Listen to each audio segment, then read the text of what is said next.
Greetings everyone, and welcome to Keeping Up with Papa, Life After Work, where we find out how one man manages to keep himself busy, physically active, and mentally engaged after retirement with projects.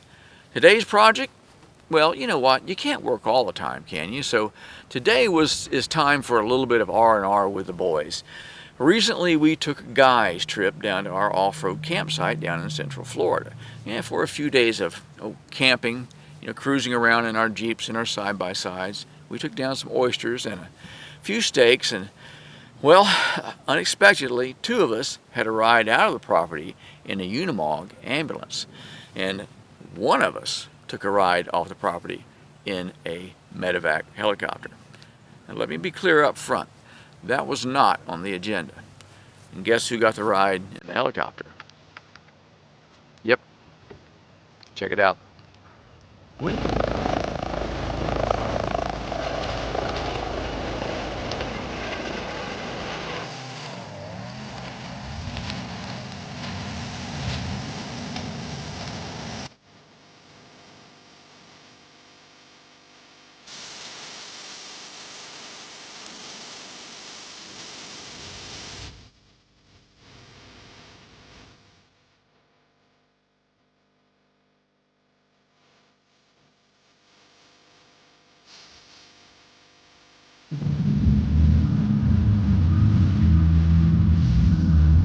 Down through it now.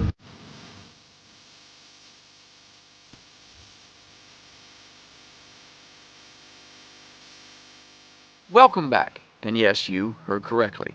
Our annual MLK Boys Weekend in Central Florida took a hard turn in the wrong direction and landed three of us in the ER. This is one for the record books. Time for a little bit of a backstory. Before that, though, I debated at length with myself whether or not to even document this trip. I mean, it's a bit off of my normal subject matter, and frankly, it's a little bit more than just embarrassing.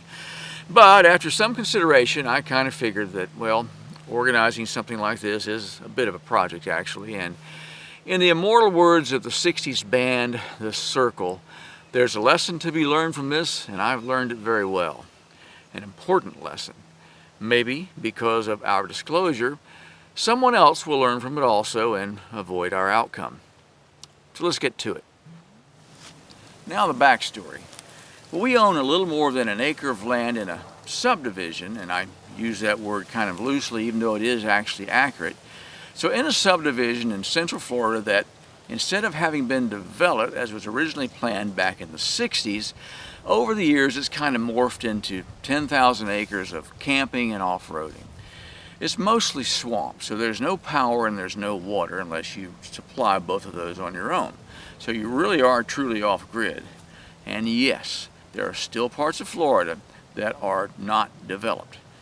And when you are there, you are pretty much on your own. And it's gated. Only the owners have a key, and only owners and guests are allowed. Kind of unique.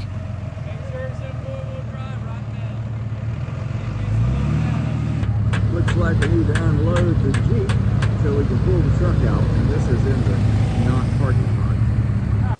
Once or twice a year, a few of the guys meet there for a long, relaxing camping weekend. This time it was closer to a dozen, maybe 15 guys. We've been doing this now for maybe 14 plus years. It's a chance to cut loose, blow off some steam. We typically pick MLK weekend as it's an extended weekend for those guys that are still working.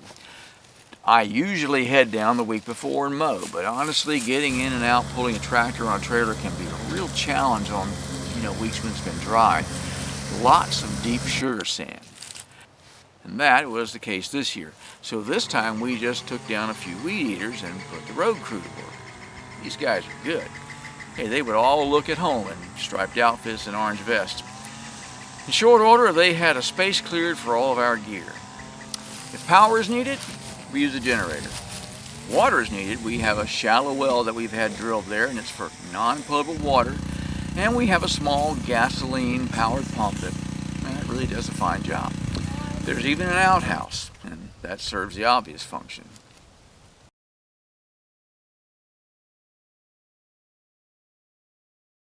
Weather typically cooperates in January, and this year temps were absolutely perfect. It was lows in the 50s, highs in the low 70s.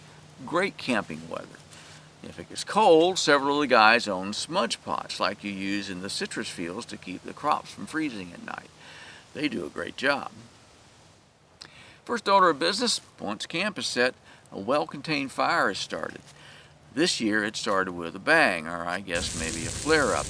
You know, it's amazing how flammable an old Christmas tree can be. Then the whole group heads out for a warm-up run. Then it's back again to camp for dinner, and then back out for a night ride. We want to go let them go in the creek? Yeah, they're war mouths. That's what they are. Are they? Yeah. Holy. Let them go in the creek. Will they make it?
Little dirt?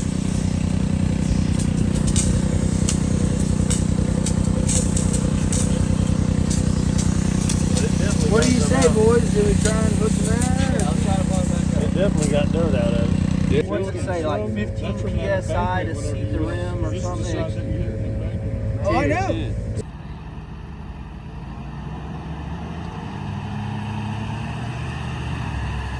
Look how easy that is.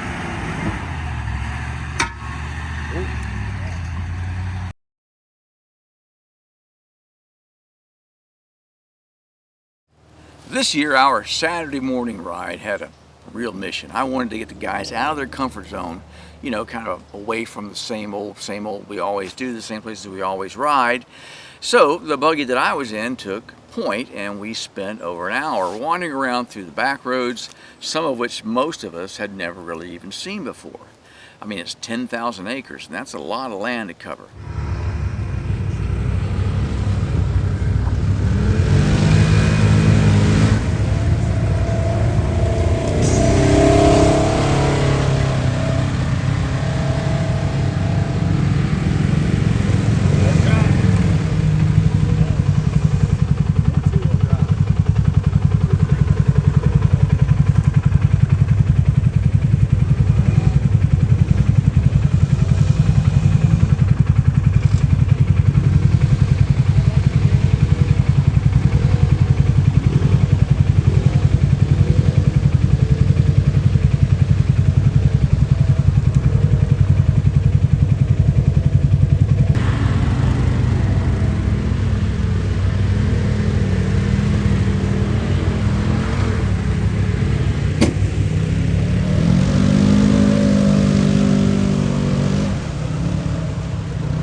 Yeah, we're gonna go and get my. Hey, come on, have him back.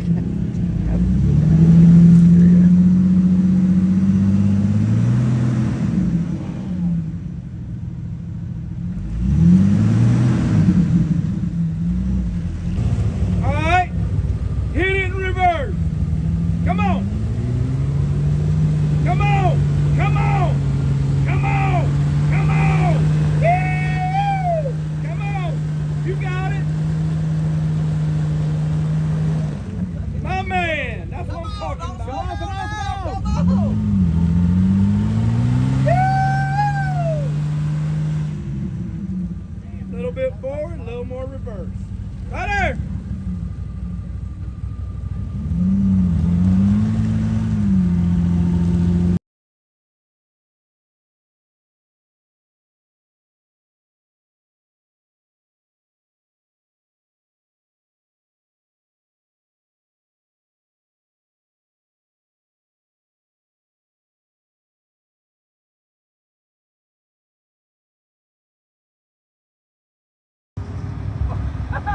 Okay. All right. Listen, I don't have my phone, but if you do.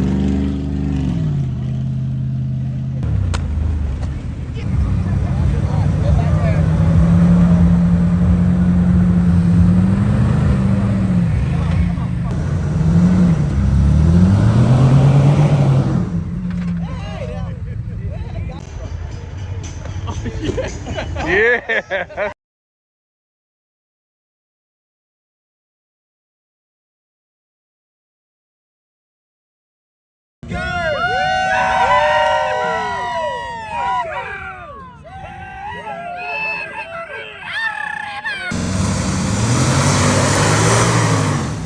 Yes, sir.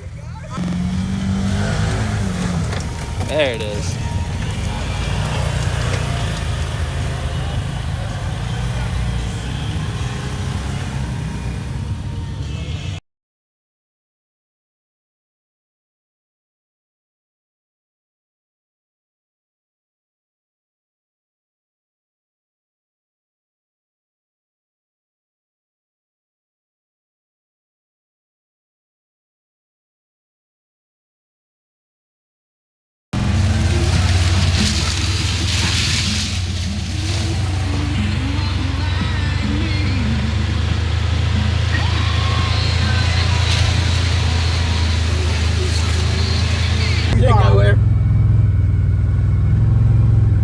Okay, we're here. Go ahead.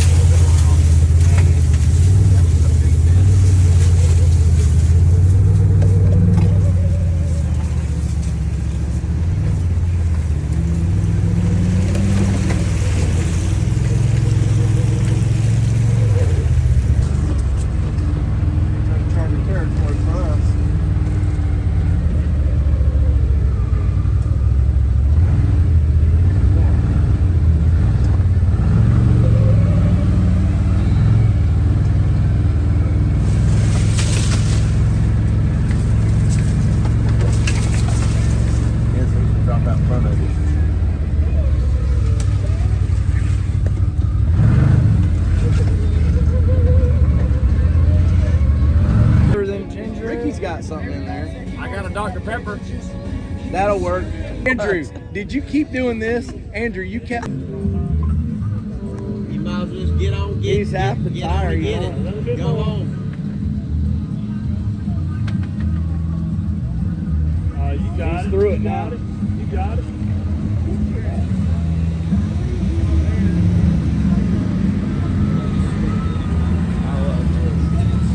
You can go right through the whole of it.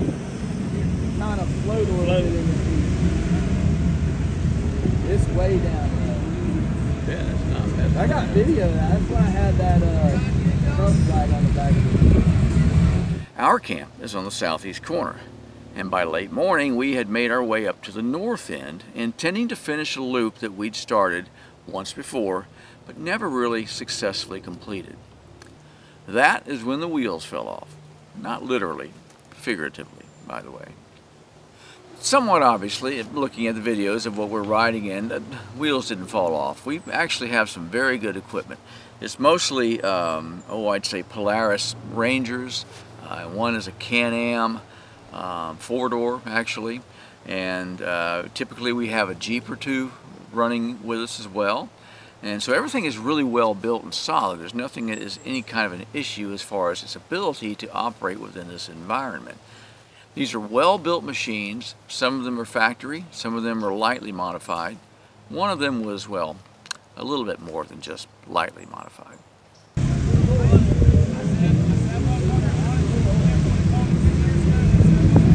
And I think he's got, what, 36-inch tires? That's at least 3 feet of water. But your feet, you ain't waterproof. Well, as previously mentioned, we reached the north end and decided to head off into some areas that we really hadn't been to before. So we followed the trail, and it opened up into a large area, which at one point was underwater, and now it's just open sand area where the lake had dried up temporarily. And as we had done in the buggy I was in numerous times during the day, the driver took off and decided to do a few donuts. Well, something happened somehow, and the vehicle didn't appreciate that, and it flipped over onto its side and then onto its top. I have a vague memory of us starting to go over, and then after that I have a little bit of a memory of being loaded onto the helicopter and then ending up in the hospital. 2 guys in the front, me in the back. Those 2 guys up front actually changed positions. One was on the other side from where he was originally. They both were. I had no one to buffer me, so I took a really hard hit to the head. The guys in the front also took solid hits to the head. Everyone was knocked unconscious. They woke up quickly. It took me quite a bit longer to wake up. Also, I had a bad angle to my head and my neck, and they were worried about potential neck injuries. Here is where good fortune comes into play. Within our group of guys, 2 of them are paramedics. One is an EMT. One is the chief, well, actually the fire chief for the county nearby where we live, for the entire county, and the other is a paramedic that works with him. Both of these guys knew exactly what they were doing and exactly how to respond. The 2 gentlemen in the front, and as I'm told, I don't remember any of this, but the 2 gentlemen in the front woke up and kind of worked their way out. Because of the fact that I was out for much longer, much more care was taken with removing me from that, and also from the fact that my head, I'm told, was at kind of a cocked angle and where it shouldn't be. So I was removed, head cradled, and the decision was made, because of the length of time I was out and because of the potential damage to the neck, that I needed to be life flighted. So they called in for a helicopter and they called in for a ground ambulance. These were decisions made by highly qualified professionals, and I couldn't be happier that they did what they did. So the 2 gentlemen in the front seat were taken by land, or by the Unimog out to the gate, and then by ambulance on to the hospital. And I was taken by air to a different hospital, a trauma hospital. I was checked in, examined, and checked out, and sent home with my wife and my daughter-in-law before those other 2 guys were even out of the ER. They rented a hotel for the evening, and then they rode back down with the crew, or rode back home with the crew the following day. You may be wondering about the Can-Am. Well, the Can-Am was fine. It's got a little bit of body damage on 1/4 panel, I understand. That's really about it. It was dragged back to camp and then loaded up onto its trailer and taken home. So what happened exactly? You know what? We will never actually know. I mean, this Can-Am is a very low center of gravity vehicle. It's extremely stable, and typically it would never flip in a situation like this. All we can really figure is that probably there was some hard pan under the soft sand and you were turning into it and it just caused it to catch, or perhaps there was a stump or a root or something caused it to flip over. Don't know, doesn't matter, it was no one's fault, it was a fluke accident. That is why they call it an accident, not an on purpose. My thoughts on this almost 2 weeks later. After 68 years on this earth, I have come to the conclusion that I am too old to have adventures like this. I have somehow burned up all 9 of my lives and probably more, and I have both exasperated and exhausted my guardian angel. I need to give her a break, and I fully intend to. For me personally, what will change because of this? Well, let's be honest. At my age, my time left on this earth is growing shorter and shorter. I would very much like to spend the rest of it in good health. That said, I no longer need to be doing donuts, jumps, or high-speed runs in off-road vehicles. If in doubt, I should be wearing a seatbelt. And I should not put myself in a position where I should be wearing a helmet. I'm quite confident I don't want to experience another rollover. A little bit of a sidebar. I have to say that I am really proud of my stepson and my grandson, and for that matter, the entire crew for stepping up when needed. Hey, if you're going to be in an accident, this is the group of guys to be in an accident with. I mean, everybody pitched in under the direction of our team's fire chief and our paramedic, and that's the way it should be. I'm told, and I wasn't awake for it, so I don't really know for sure, but I'm told that traffic was coordinated to keep the landing zone clear. Someone went and met the ambulance, the Unimog, as it was coming in, and they guided it back, and everybody took control of the accident scene like a seasoned crew. And then back at camp, all of our gear for the 3 of us that were injured was packed up. The damaged buggy was towed out and loaded up on its trailer, and the 3 of us who had concussions, none of us had to drive anything home. Everything arrived intact. The kids even came over to my house a couple days later and unloaded my Jeep for me. I mentioned earlier that I learned a few lessons from all of this, and I guess to be more accurate, I've been reminded of a few points of which I was already very much aware, but seem to have again been driven home. You'd think unnecessarily, but they have been regardless. I'd like to mention a few of those. First, despite how well your rig is built, your gear is not infallible. I mean, you may have the best built, most stable rig in the entire group. We did, but it could still be flipped. Also, I am reminded, and I guess that is my woozy head and my sore neck and shoulder are reminding me every day that, well, I am not immortal. We are not immortal. None of us are. Something, however, that is immortal are the words of an aerospace engineer named Edward A. Murphy, who said back in the 60s, if there are 2 or more ways to do something and one of those results in a catastrophe, then someone will do it that way. Or as more commonly stated, anything that can go wrong will go wrong. Murphy's Law. That said, I think it has just been proven that I am as susceptible to Murphy's Law as the next person. If something can go wrong, it will. And it did, and honestly, without any good explanation. And last, when you fall off that horse, you have to get back on. I still have a few more years of off-roading and camping left in me, and I don't intend to stop now, but I do intend to survive it. Well, that's it. Another project completed, or in this case, another adventure completed. One I would like to say that I will not forget anytime soon. But frankly, this concussion isn't done with me yet, and who knows what I'll remember a month from now. And as always, questions and comments are welcome, and please remember to like and share and subscribe. I will see you next time on Keeping Up with Papa, Life After Work. Papa out.